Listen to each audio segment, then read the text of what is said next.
some people would say, well, you have to look at things on the risk that, what's the risk that it goes bad? And then on the other side, some people say, well, you have to understand things. Well, what is the risk if you don't do it? It's not one or the other. They're both the same. You have to evaluate risk to mitigate the fear so that you actually take action. Everything is 100% risk. You step outside your door, there's 100% risk. Things can go absolutely terrible. There's 100% risk that if you don't go outside your door, you miss every opportunity that could take you to the next level. So you see in that very simple example, there's a risk things can go bad, but then there's a risk if you don't do something. It's all the same decision though, to go outside, step outside your door, or to stay inside. So you have to analyze both. On this side of the equation, you start at a 5 because there's negative and positive consequences for doing nothing. So think about it like this. By doing nothing is a negative outcome. So it's telling you that you should actually do it, because by doing nothing, it's negative. So you're moving up. So as you get to 100, that means you should actually do it. It doesn't mean not do it, because not doing it is leading to a negative outcome. On the opposite, if it's leading to a positive outcome by doing nothing, you go from 5, 4, 3, 2, and as you hit 0, that means the outcome is positive by doing nothing. Therefore, you should not do anything.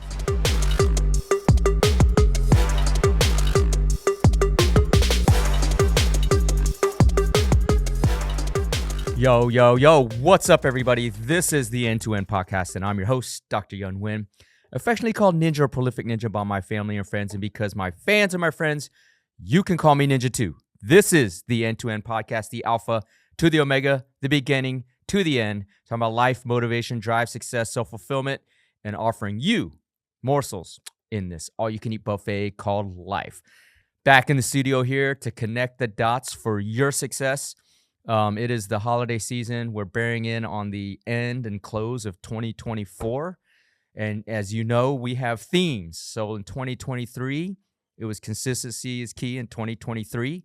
And we have not missed an episode for now almost 2 3/4 years of putting out episodes. So we've been entirely consistent. 2024 was I want more in 2024, and indeed, me personally have gotten a lot more, squeezed it out of the year. But in 2025, what is it? We're finding our drive in 2025 to keep going, right? We know the hardest thing to build is momentum. And now that we have it, we're rolling into that, and we're rolling into finding our drive. But before I get into the crux of the show, I just want to start the show as I start my day. If you're new to the show, if you've been listening for a while, you know that when I wake up in the morning, I give thanks to God and the universe for another day, another opportunity to be great and hopefully inspire somebody to live to their fullest controllable potential. And with that, I want to thank you all for supporting the show, following, commenting, sharing, especially sharing the show, because I do this show on my own dime, on my own time. No sponsors. Allows me to say whatever the hell I want to say. But at the same time, it's my way of giving back, restoring the karmic balance from all the blessings that I have, so that I can give back to those that want to follow and listen and learn. And so with that, the only way we grow the show is if you support and share the show. So we do this on a value exchange. If you learn something from this episode or any other episode, which I hope and I think you do or will, please do share the show. I like to say, if your knowledge swole, share the show. That is how we grow. Secondarily, you can also support by supporting the businesses that I'm in. If you're new to the show, I'm a doctor, lawyer, entrepreneur. My main line of business is an attorney. We have a law firm here in Houston, Texas for the past 20 years. We've been helping thousands of clients. Also have CuraConnector.com, which is a healthcare technology platform, and Legacy X Token, which is a platform for putting real-world estates on the blockchain. But most importantly, though, we are working on a very important campaign awareness for raising the awareness around what's called PFAS, P-F-A-S, also known as the forever chemical. It's in our water. 99% of Americans have it in our body already, and it doubles your risks of cancer. So if you know anybody that has cancer or have been affected by cancer, please send them to us so that we can help them at PFAS Lawyer on X or at PFASinjuryattorney.com. We would love to help them. There's no costs to investigate and research any type of claims. And if we find anything, we pursue it on their behalf, and hopefully get them settlement dollars based on who contaminated the water. So support the show, support the businesses, support the cause, and that's how we restore this karmic balance exchange between the two of us. Um, to the immediate crux of the show, part of finding the drive in 2025 is understanding when to take action and when to not take action. I get that question a lot. How do you know when to proceed or how do you know when to pull back? And the key to all this is understanding risk. In my mind, I'm constantly risk analyzing things. Okay. And people say you got to take risks to be successful. Yes, that's true. Very, very true. More risk, more reward. Yes, very, very true. That is absolutely true. But the key here is that how do you assess risk in order to take action? Okay, because most people I think are afraid to take action because they are afraid to fail or they don't know how to evaluate risk. Okay, and some people would say, well, you have to look at things on the risk that what's the risk that it goes bad?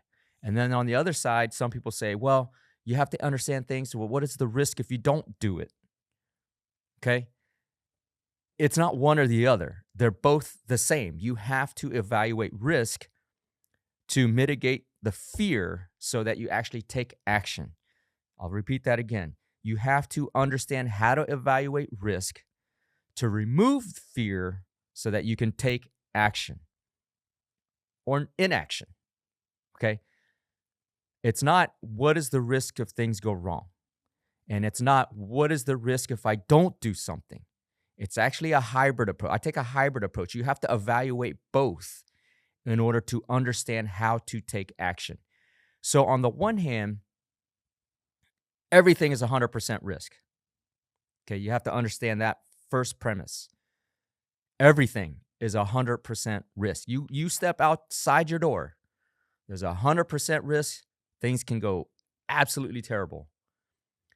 There's 100% risk that if you don't go outside your door, you miss every opportunity that could take you to the next level. So you see in that very simple example, there's a risk things can go bad, but then there's a risk if you don't do something. It's all the same decision though, to go outside, step outside your door, or to stay inside. So you have to analyze both. So how do you analyze both? So on the one hand, everything's 100% risk. So the way I approach it, here's a framework that I look at it. If taking action has 100% risk of failure, okay, what if things go wrong? What if I fall on my face? If you stay at that 100% risk of failure, you're not going to take any action. Okay. So when you're at that point, you have to think about what are the variables that will make taking action have a risk of 100% failure. Okay. What are the variables or what are the conditions in the decision that can result in 100% failure? Okay, that's the question you have to ask on that each side of the equation. Okay, is it I'm not experienced enough, so I don't know how to take the right decisions or the right actions or how to analyze the issue, and that can result in failure. I don't have enough resources, so even if I take the action, I can't pay for things, so resulting in failure. Okay. Analyze all the conditions and variables that will lead to 100% negative outcome. Okay. And your job then is to address each of those variables to what? Lower that risk of failure. Okay. Let me say that again. Take all the variables that you can think of that will lead to 100% failure.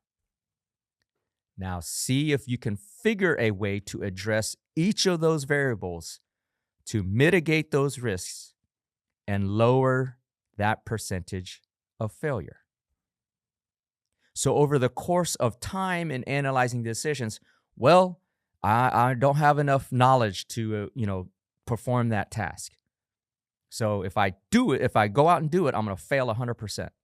Okay, well, then you got to go study a little bit more and you're lowering that risk. I don't have enough resources to get the job done. So if I take the job, it's going to be failure. Okay, well, maybe you can go get a loan or get an investor. So you've lowered that risk.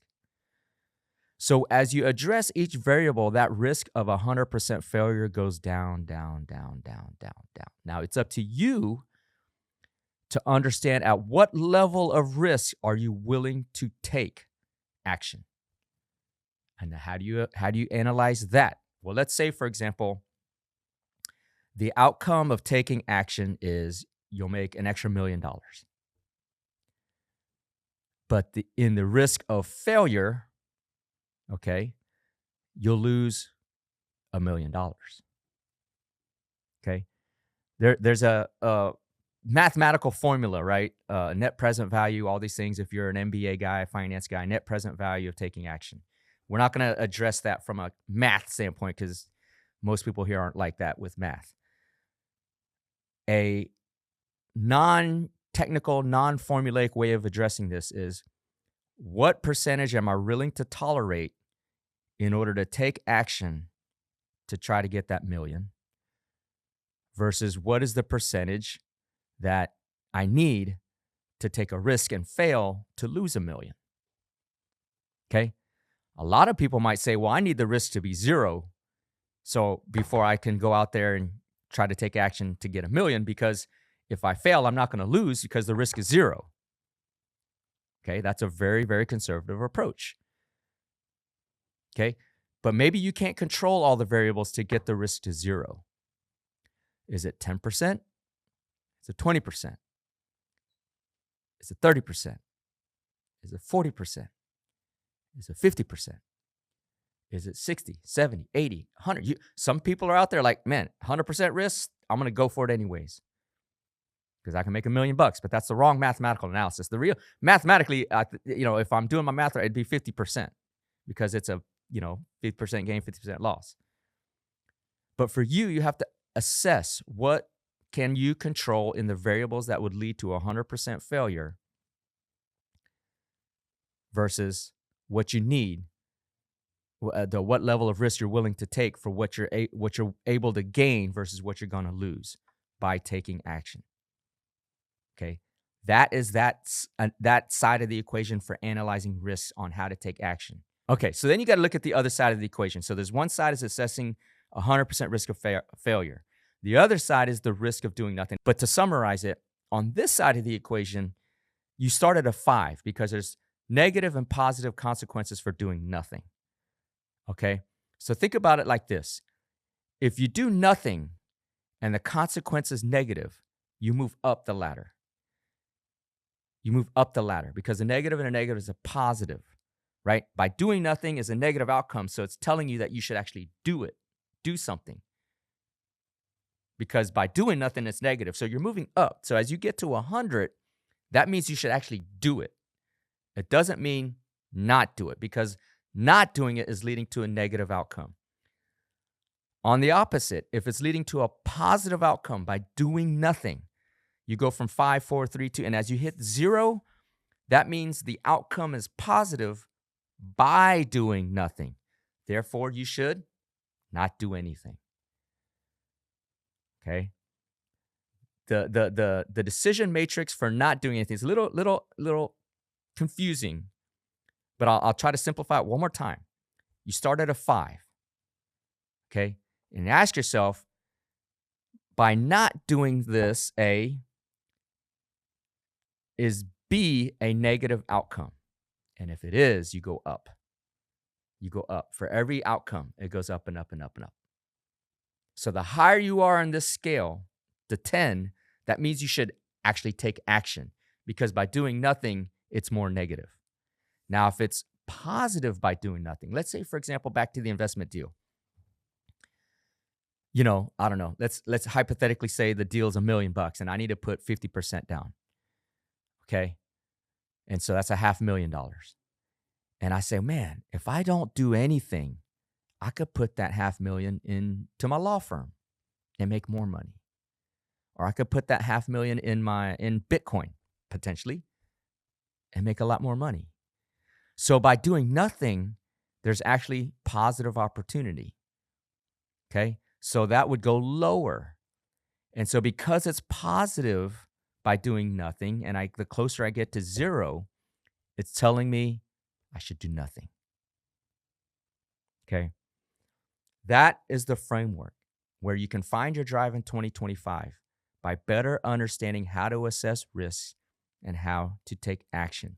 Because ultimately, what we're trying to understand here is A, how to get over the fear of taking action, and how to rationalize or think about a framework to mitigate risk on the one hand and to understand what the risks and outcomes are by doing nothing. And when you match those two frameworks, you'll know exactly what you want to do, have the confidence to make the decision, and more importantly, have the confidence to take action. Okay. Start with everything is 100% risk and work from there. So I'm going to wrap the show up. If you're new to the show, if you've been listening a while, you know at the end of the show, I close my show as I close my day. When I lay down for bed, my head hits a pillow before I close my eyes.